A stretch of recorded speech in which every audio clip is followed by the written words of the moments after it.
actually think that the coolest part about, I'm not going to leave my phone here while I'm driving because someone I know just got done for having their phone out while driving. But I think the coolest part about having my license now is that I can just be like, hey, I want to come pick you up. Let's do a podcast on the run. On the road even, maybe. Could be fun.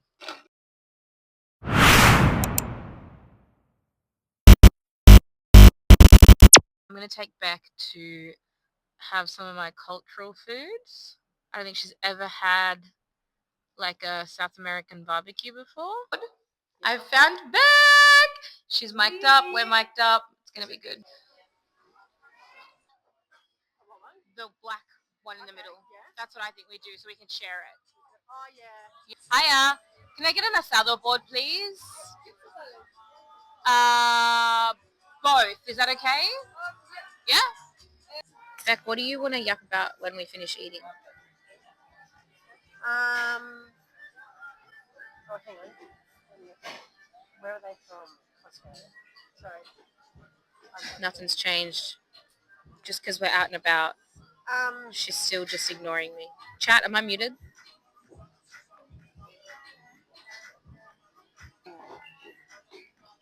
I don't know, what are we going to chat about today? Our plan was just to eat. Yeah. We didn't really think about anything else. Oh, dog.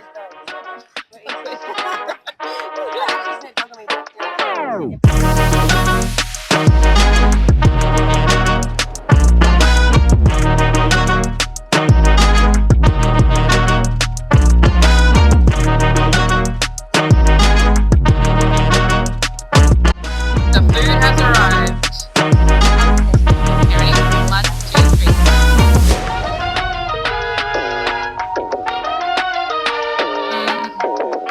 It's as if I would have. Yeah, I would have cooked this up and slapped it on the table for us for lunch. Except typically men make it. However, in my family, a winner would start it, forget about it, and then a winner would finish it.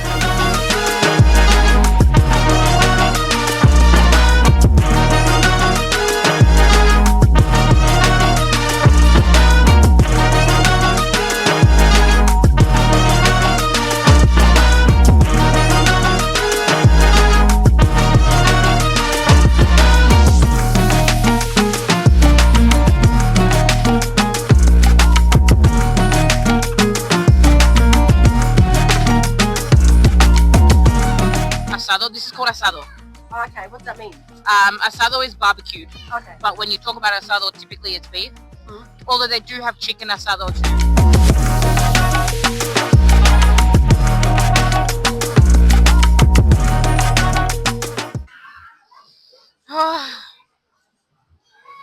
I need a nap now.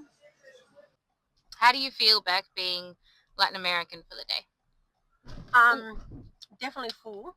But you're right. I could have had a bit more of a vibe. I wanted dances. I wanted music. I wanted. You wanted dances? Not necessarily dances. I'll take you to the Uruguayan club. I'll take you to the Uruguayan club one day. I wanted the whole kit and caboodle. Actually, tomorrow. You know what? The food was great. Did it vibe for you? Oh yeah. Put it this way. I'm definitely telling my sister who's a bit of a foodie like me and my husband. Who? Which one? Which husband? No. Not Simone. Natasha. No, Natasha. Yeah. Her partner is like me. Whatever I'll eat, he'll eat. And vice versa. But yeah. Anyway, let's talk about culture. Oh shit! Mind my hand. Let's talk about culture. Yeah. How is it for you? Because obviously both your parents are very into their culture, which you, like you said, force onto you. Yeah, I'm not, like, forced makes it sound like I didn't want it. No, but, like, but you're grateful for it. Yeah, so grateful. I mean, and I think that, like, I actually have never asked, but I started speaking Spanish before I was speaking English. And then, first language, obviously. Yeah, and then when I started English, and then when I hit, like, my teen years, I spoke a lot of English at home, and my parents just responded to me in Spanish. We just would have very big, even conversations, but, like, I would only speak in English, and Mum would speak to me in Spanish, and my dad too. Is that because, like, through teenage years, you're a bit like... It's just what was most comfortable. It still is sometimes what's most comfortable. Because even though English is my technically second language, English is my most comfortable language. Yeah, yeah. Did you speak Spanish to Austin at home? you speak Spanish and Taylor speaks English. Yeah, and It's funny that you say that it more comfortable for you. That's your first language to Austin. Well, yeah.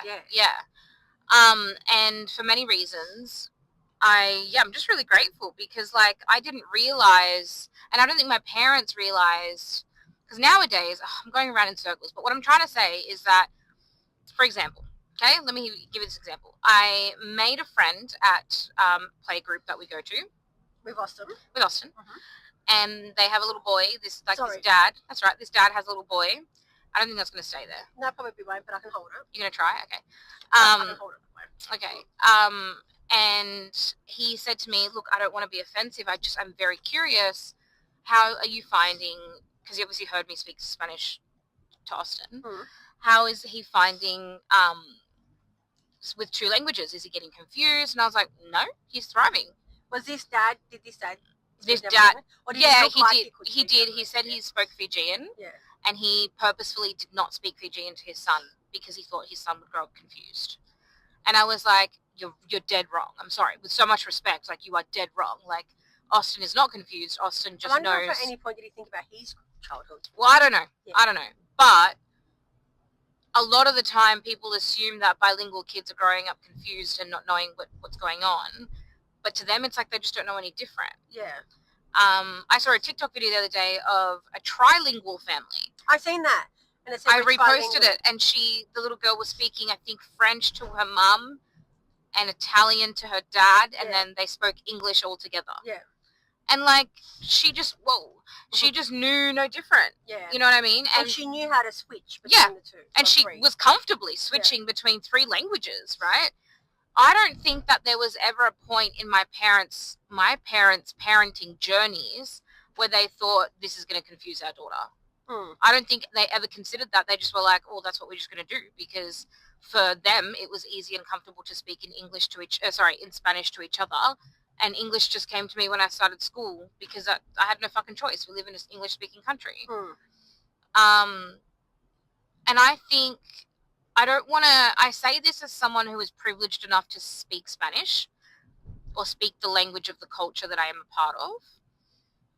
But I think that, unfortunately, being and having culture, a big part of it is language. And it is unfortunate that there is not many people of my generation of Latinos or Latinx people that don't speak the language.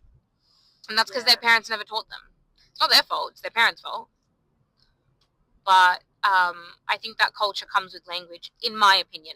I definitely think that you can experience culture and food and music and art and whatever without speaking the language. I say this because obviously my husband's born here. Yep. His father's born overseas. Yep. So when we went on our first trip back to Tonga, my husband's first trip as well, so it was our first trip with the family, he got over there and the locals thought he was Tongan. Well, yeah, he is Tongan. But he was born there. He doesn't know the language. He doesn't speak a lick of Tongan, right?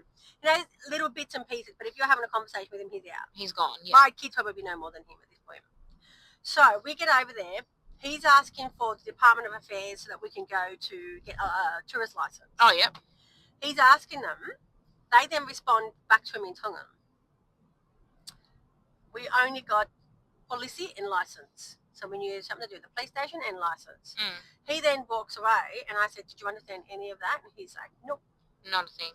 And then he went over there because his father used to always tell us stories about when he grew up there. And that's so nice. We were trying to piece together some things, and I could see him. He felt too brown to be white, too white to be brown. Yeah. You know what I mean? Like he was trying to find where he belonged. Yeah. And I've heard of that happening with mixed race kids. Yeah. And so before we left, I said to him, did you feel like you found out anything that we had come for? Not that we'd come for anything, but I would think he was trying to piece together who he was. And stories. Yeah, which is nice. And I said, did you find out anything more? Did you walk away feeling like you had anything? And he said, no, not really. So for him, it was just a country. To him, it felt like visiting another country. Visited Fiji. Yeah. And it felt the same. Yeah. Except in Tonga, that's where his uncle was.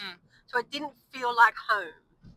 And we were in the culture, we were in the houses. However, I remember being 15. Mind you, I'm born here in Australia. Yeah. I remember being 15 and we traveled back to South America for my 15th birthday. Well, not for my birthday, but it was my birthday gift, if that makes sense. Yeah, it's nice. Um, That's why we had Jermaine's birthday in Tonga. Yeah. His 10th birthday. Yeah. So my 15th birthday wasn't in South America, but a few months after my 15th birthday, we went to South America, if that makes sense. Because my birthday's in September and we spent Christmas over there. Oh, nice. But not all of the time, I will admit, not 100% of the time, but I remember having pockets and times of that we had in both countries where I sat for a second and I was like, oh, this feels like home. Oh. And I was 15. Yeah.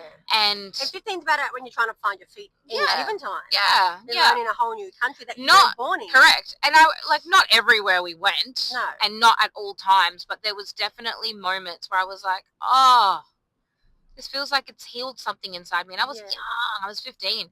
And I do think a lot of that comes from language. And I feel that might ruffle some feathers. Because you can also communicate. Yeah. You can be amongst it. Yeah. You're not on the outer, like, I wonder what they're laughing at. Yes, that's exactly right. Inside jokes. We're just talking about it. I'm a bit of a chameleon. I can blend in with anyone, anywhere, anytime. But if I don't know the language, or I can't hear even, I struggle to hear what's going on. So I don't feel a part of even that community, regardless of what the ethnicity is. Yeah. So if I was that ethnicity, and I didn't understand the language, I would feel I'm very much not that. Yeah, I'm not this. Because of that. Yeah, I don't belong here. I can't laugh on cue. I can't get the joke. You can't be in with the conversation. Yeah. And it's unfortunate. A lot of, and I'm the first to admit, my Spanish is not 100%. I'm still Googling words here and there, but I get through enough conversation to feel connected and comfortable in my culture. And I do think a lot of that has to do with, I spent a lot of time around my grandparents who only spoke Spanish. Natasha's the same. Tash only, but for a lot of her childhood. She still trips me out when I hear her speak. Yeah, because she sounds so Aussie. She's Bogan. And then she switches into that, and I'm like, huh? Whoa, yeah. It's like the call center people. I'm making up my own assumption of what they look like, and then they switch, and I'm like, whoa, didn't expect that, yeah. No, it's important, and I think that's another reason why, and I think I've said it to you before. I might have said it last week on the pod. I think I just missed a turn. Yeah, I'll do that one. That for the first year of Austin's life, they're not repeating anything. They're not doing anything. They're just sacks of shit, really. Yeah, they're babies. Taking it all in. But then the first couple of weeks that Austin started speaking words to me, and they were in Spanish, I was like, oh, it's worth it. It's actually doing something. It's, it's actually all my hard work, because again, English is my most comfortable language. He might turn around and be like, I'm only going to speak back to you in English. And that has already started happening. But you're setting the pretense now. Yeah. That's fine, but I will continue to speak Spanish. Correct, yeah. To the day I die. And what I've been doing now, because he's only 2, but he is already low-key, sometimes only speaking to me in English, I respond with what he said to me in Spanish. Yeah. So if he says to me, I want a chocolate, I'll say, ¿Quieres un chocolate? So you said you wanted a chocolate? I clarify with what, to make sure I've understood him, but in Spanish. Do you reckon at that point he's like, do you not understand me? Well, it's like the other night when he was screaming for the dummy. Does he speak to you back then in English again, or does he confirm? Sometimes he'll confirm it in Spanish. Yeah, sometimes. I wonder if he's like, maybe she didn't understand me. Yeah, well, the other night when is that's your thing, because he would then fair. Well, maybe and maybe I want him to learn that I didn't really understand him and I only wanted to speak to him in Spanish. You know, but it's just like the other night when he was screaming for the dummy. Yeah, and he I was going to bring me, it up, but I was like, I don't know if you're ready for that. It's fine. We're doing well these days. We're dummyless now. We're dummy free. But yeah, it was like he was so distraught that when he said it to me in English, and I just didn't obviously give him what he wanted, he said it again in Spanish as if to say, oh my God, hopefully. I mean, I think that's what it was. She's the Spanish speaking parent. I'll maybe I have to say it to her in Spanish so that she understands what I'm asking for. But yeah, I'm really grateful, and from an early... But you're giving him that opportunity to feel a part of something. And that's what Taylor and I talked about well before, we were even ready to have kids. But I remember saying to her, I want to speak to our future children only in Spanish. Yeah. And she, from day dot, was like, because Taylor sometimes absolutely. speaks Spanish. Now more than ever. Yeah. Now more than ever. I hear her. Yeah. And it's because she's learning with Austin. And because Yeah. when you're dating someone, we've been together for nearly 12 years now, and Austin's been around for 2.5 of them. But when you're dating someone or married to someone even, or together for long enough, I'm not sitting there going, and these are all the animals of the zoo in Spanish. And this is how these are the colors. I'm not doing all of that. I'm not, but now with Austin, I am. Even little simple things like, do you want another glass of juice or do you want another water? And no. If he was speaking to her in Spanish, at least she'd be able to understand. Yeah, she does. She's learned so much. And I've talked about it before, but like, I am also extremely grateful that I have, as a parent in this generation, a bunch of resources that my parents simply did not have. The simplicity of being able to put on, for example, Austin's favorite movie on Disney Plus and switching the language to Spanish, my parents didn't have that. Oh, can you? Yeah, you can change the language. Oh, yeah, okay. Yeah, on Disney Plus or Netflix or whatever. My parents didn't have that. They had whatever was on TV on ABC Kids on Saturday morning in English, in Australian English, and we had to call it a day. They would have to get like a satellite dish for any other language. Well, no. I think in that time, what I remember my mum had, and I don't even know where my parents got it from, but they had old VCR tapes of movies in Spanish. So, like, I remember watching 101 Dalmatians. I actually remember watching Toy Story 2, only number 2, in Spanish until I was about 7 years old. I didn't even know that movie existed in English. So how did you go as a teenager, bringing, like, you would have brought friends home, we talked about that, right? Yeah. You would have brought friends home and obviously your parents are speaking to you in Spanish. Did you feel at any point, like, embarrassed when you spoke to your friends? No, I do remember one time particularly, I had a really long house, kind of like my old house. You know how it was long? Yeah. Growing up, I had a house, similar structure, right? And to get to the bathroom, you had to go to the complete other end of the house, and my bedroom was at the other complete end of the house. And we were hanging out in my room, me and one of my girlfriends. I'll never forget, it was Jade. And Jade went to the toilet at the other end of the house, and my dad had just got home from work. And my parents said, oh, hi, Jade, how you doing? Whatever. She went to the toilet, she comes back. And they were like, my parents were talking to each other probably about their day or like what happened at work or whatever. And Jade comes back and she goes, Izzy, I think your parents are fighting. And I was like, no, they're not. And she goes, oh, it just... Because some languages seem so direct aggressive. Yeah. And I was like, no, they're not. They're literally, my dad's... The Arabic languages are like that. And I was like, no, my parents aren't fighting. My mum literally just asked, hey, honey, how was your day at work? Like, that was the conversation. That was amazing. And my dad went, oh, yeah, some work, some stressful shit happened, but, all good. We're making it through, like, or whatever. I don't know. And that was the beginning and the end of the conversation. And my friend was like, I think your parents are fighting. But, yeah, what I think I did struggle with when I hit teenage years, actually, on the topic about culture and language, is the idea that my identity is a Pornhub category. I heard you say that. Why did you think? Because that's what it was like. Oh, because, like, as a lesbian? Not just that, but even my Latin heritage. Why did you think about, why would that cross your mind? Because, she's a spicy mummy. She's got a fat ass. Oh, Latina sexy. Like, I'm not going to lie. It is a bit stereotype, but you kind of match that stereotype. I do, right? I'm also not looking you up on Pornhub. No. But that's just I can see. You know what I mean? I do match that stereotype a lot. And I think that a part of me has tried to become that because it feels right. Yeah. But that being said, like, I think that, you didn't know me in my teenage years either, and it was kind of like pushed on me a lot of the time, and especially at school. Oh, that's why you're so angry with everyone, because you're feisty, because you're Latina and spicy. I'm going to turn wrong here as well, aren't I? You can just go straight from here. Can I? Yeah, this is a Great Western Highway. Okay. Thanks. You can turn your indicator off if you want. But yeah, I feel like, definitely the queer part of me, but that came when I was older. Yeah. But my Latina side, my Latina heritage was very, like, sexualized when I started becoming a teenager. What made you think that? Like, who around you? Or like, people. Like, peers at school, like, friends, even adults around me that were not Latinos, like, yeah. Yeah, when you think about Latinas in... Because my son absolutely thinks you're fucking hot. I know. And he has a thing with us. Also calls me auntie. He has a thing with aunties or aunties. Get in the next lane. Well, I have to turn here. We're not turning. It's straight Barriston Highway. Right. We're going straight down. Okay, sure. You're going back out to come forward again. All right. Sure. Anyway, not aunties. He has a thing with asses. Get in the next lane because it's going to end. Okay, thank you. Warn you about that.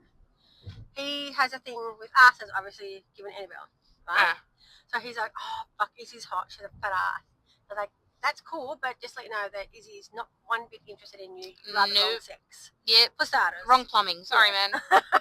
And he's like, and even if he was the right plumbing, he's like a child. Yes. But for starters, I was just trying to be like, it's not for you. But in that sense, like I get barking up the wrong tree. But you're like, people would sexualize it. People do sexualize it. Weird, yeah. As a male. But even like the minute, like if I was getting angry about something, oh, she's just angry because she's a spicy Latina. Like, no, I'm just angry because I'm angry. I'm a human fucking being. Like, do you know what I mean? Like, you've pissed me off. That's why I'm angry, not because I'm spicy and ooh. And you think about all the Latinas in Hollywood, for example. The first two only that come to my mind, there's plenty of them. The first two that come to my mind is Jennifer Lopez and Sofia Vergara. And what do? They sell themselves sexily. They are talented women. I don't want to take away from their talent, but unfortunately in Hollywood, sex sells. And they've worked that out and have made it work for them. And I'm so, like, power to these women. I'm not degrading them in any sense. And however, not only that, as they've gotten older, they've managed to stay in Hollywood because of that.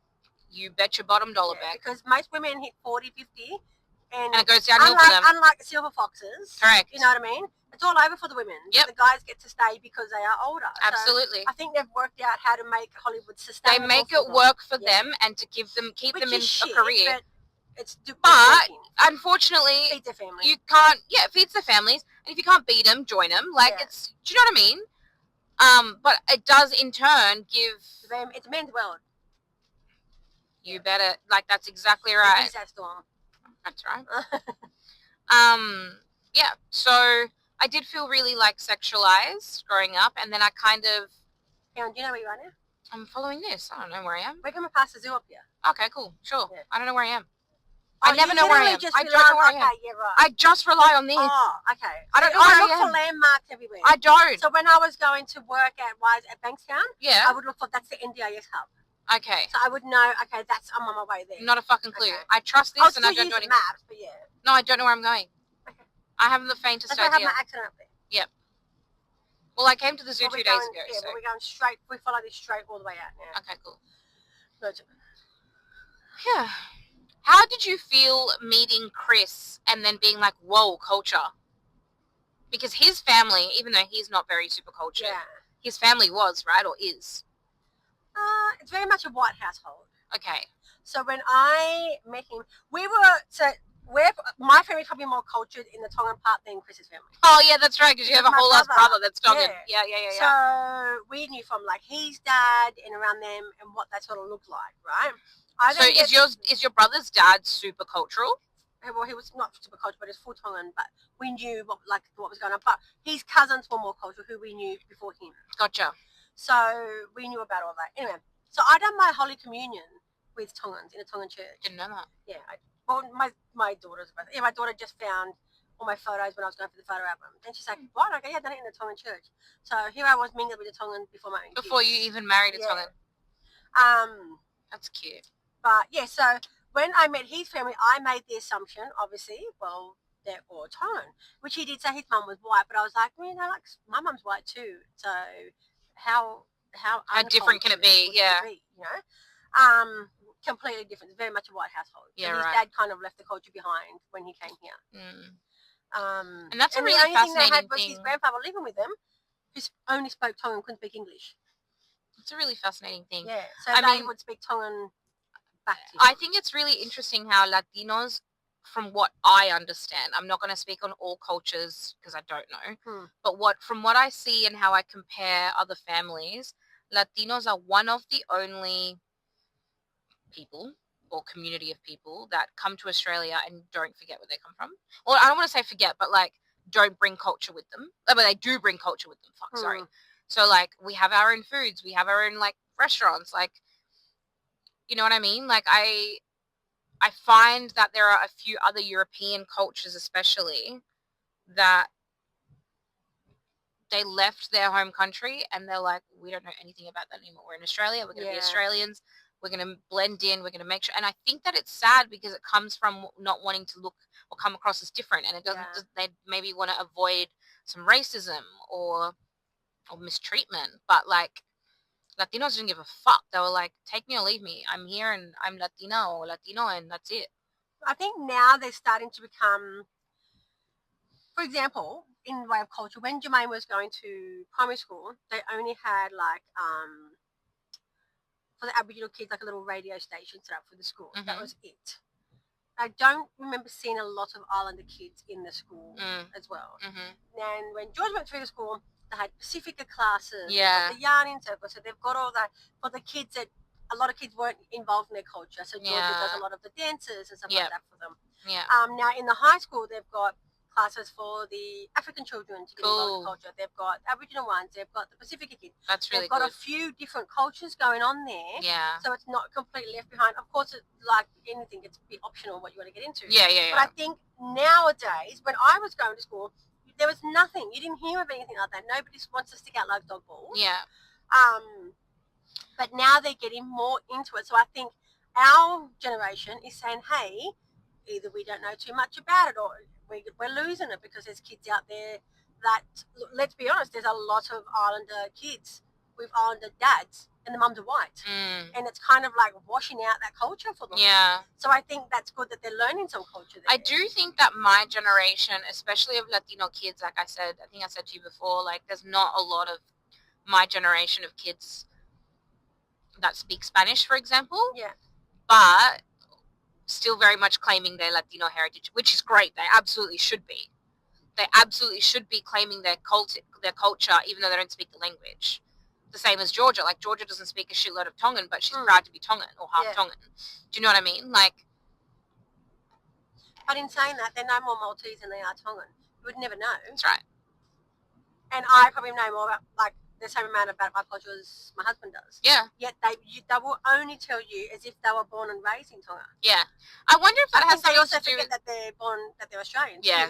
I think that might also have something to do with, like, I know that Chris's sister is really into her culture and and you know, her faith as well. And I wonder if they feel as though they have someone to. Why this guy's going 45. I don't know. I have no idea, but I can't. Oh, I can. And there's nothing in the world stopping you either. Nah. Mate. Jesus Christ. 45 in an 80 zone. You're dangerous. It is quite dangerous, actually. But I wonder if that makes them feel as though they have Kim to... I don't want to say lean on. That sounds horrible. That's exactly what they do. Yeah. For the better. Yeah. Yeah. And she's happy to help them out with that. She dresses Georgia for her dances. When she's really into it. Evening or like done it for Jermaine's birthday. Yeah, yeah. She like taught them all overnight how to do that because that was them wanting to bring in a bit of culture for it. So yeah, that's good because otherwise we would be up shit creek. Yeah. Yeah, you would. Yeah, and I think that like even when it comes down to us, she took Jermaine to get his mat. Yeah. His when he was playing Tonga. Yeah, you've told me that. Yeah. Yeah. I think that was even when I was gonna go after this. Okay. Well. Gun it. That's a light there, by the way. Well, I wouldn't have made it anyways to stop. Otherwise, that would have caused an accident. Anyway, fuck was the thing. You're talking about Kim leaning on them for the podcast? No. Oh, when we were looking at finding a sperm donor. Oh yeah. We almost actually chose an Asian donor. Get over again? Did you? Almost. Ah. And we really liked the look of this donor. Checked every single box. And I'm grateful now that it didn't work out that way because we got to the point of even emailing the clinic saying this is the one we want. And it was the Asian one. I think it was Chinese. And they wrote back and said, oh, I'm so sorry. We actually should have taken him off the list. He's not got any vials left. But we almost had that donor. And then Austin's donor was our second choice. Obviously, I wouldn't have it any other way now. But I'm so grateful that when we did, Austin's donor's heritage is Mexican. I'm not Mexican, but it is close enough to my culture. We speak the same language. But he looks the part when he's speaking Spanish. Yes. In all honesty, he does. He does. Because if you had an Asian kid, no disrespect, it would just look a out little of strange. place. Yeah. It would work. That It being would work said, because it would. That being said, though, I'll never forget when we did People go to would South actually think America. he speaks trilingual, and your husband, My husband, would obviously be Chinese or Asian of some descent. You know what I mean? Yeah. That being said, though, when we went to South America, they had a lot of Chinese immigrants in Argentina. Same as Tonga. Tonga's got so many Chinese, and we saw, and there was Chinese. Correct. Yeah. Chinese people speaking fluent Spanish because they're immigrants. Which is a trip out. It's so trippy because they were speaking Tonga, and we're like. We were expecting them to speak English. It's like a movie when they dub it. Yeah. We were like, I will never forget my dad and I being like, that's fucking. I mean, great. Yeah. Amazing, but like, whoa, we just didn't expect that, right? Yeah. But yeah, Mexican culture, I feel, is close enough to my own culture. Yeah. That I don't feel so out of place or disrespectful even to celebrate things like Day of the Dead, which is a Mexican tradition. Yeah. It's not an Argentinian tradition. It's not a Uruguayan tradition. It is only a Mexican tradition. Now, we have chosen to start celebrating Day of the Dead because I love what it stands for and what it means, and the whole, you know what Day of the Dead is, right? Well, you've seen Coco. Yes. And you've explained it to me when you have set it all up. Yes. So when... P.S. Austin looks like...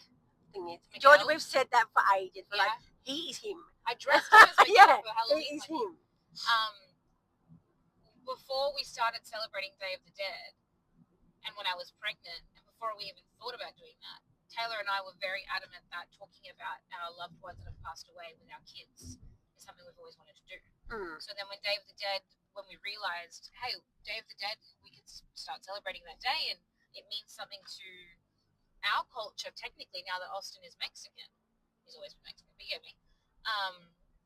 It just was like, well, this is perfect, because we always wanted to talk about the people that we love. So it coincides with all that. And we're also able to do something at least once a year, traditionally once a year, that is connected to Austin and where he comes from, you know? But yeah, I am so grateful. And being Mexican is now part of our family, even though Taylor's not Mexican and neither am I. You know? Yeah, it's just about making people feel belong. It's making people feel part of their community. Yeah, having a belonging. Sense of belonging. Sense of belonging. That's what I was trying to work out. Mix the gaps. But yeah, and so that is really good that he's able to do that even for Austin. Yeah, for sure. Just because he doesn't know about it doesn't mean they're not going to help him to know about it. The idea is that he's just going to grow up and it's going to be normal, right? Yeah. Normalizing this for him. And yeah, it's just special. And I'm so grateful. Like, I do believe in culture. You're right. I do believe in culture. Language is a big part of it. Yes. In belonging. I will agree with that only because I've seen that with my husband.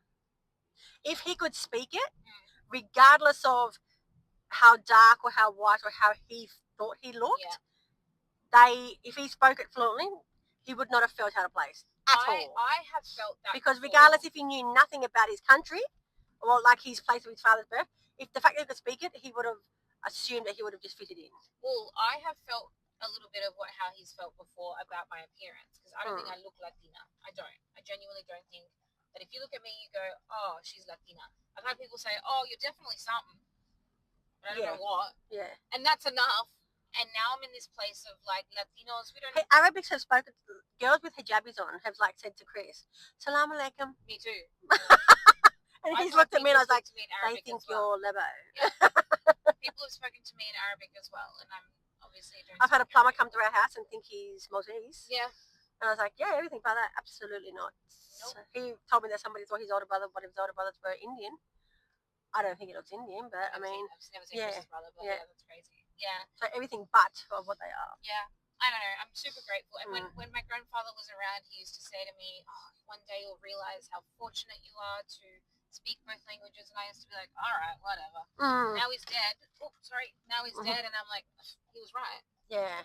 One of those things where you're just never going to know until the time comes. Yeah, for sure. Which is the fortunate/unfortunate part of it, I guess. Welcome back to this week's episode. We've eaten, we've talked about culture. Yeah. Just talked about belonging because it's for you and Austin. Thank you. Yeah, which I think is good. Just pulled up to Beck's house, and we've had a lovely afternoon. We have. We're going to work out tomorrow quickly before you go inside. We do. All right, well, peace out, guys.